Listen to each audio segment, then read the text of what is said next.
নমস্কার।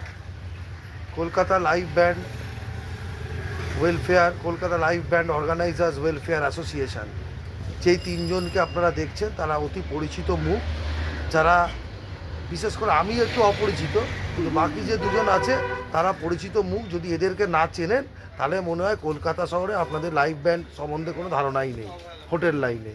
সেই দুজন ব্যক্তি আমাদের সাথে রয়েছেন। আশিস দাস ধর্মতলার একজন নামী ব্যান্ড লিডার, আর আমাদের অ্যাসোসিয়েশনের সম্পাদক, যে প্রথম দিন থেকে রয়েছে, এখনও ছেড়ে যায়নি।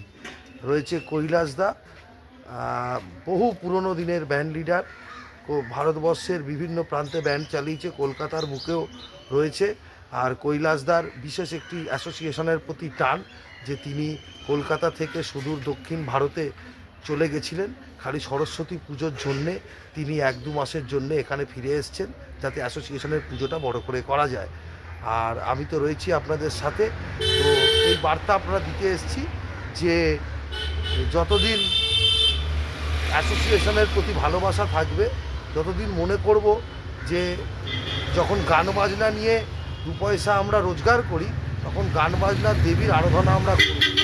যতই প্রতিকূলতা আসুক, নয় ছোট হবে নয় বড় হবে, কিন্তু সরস্বতী পুজো হবে, সেইটাই উদ্দেশ্য করে আজকে আমরা কালীঘাটে এসে উপস্থিত হয়েছি, যেখান থেকে প্রত্যেক বছর আমাদের ঠাকুর যায়।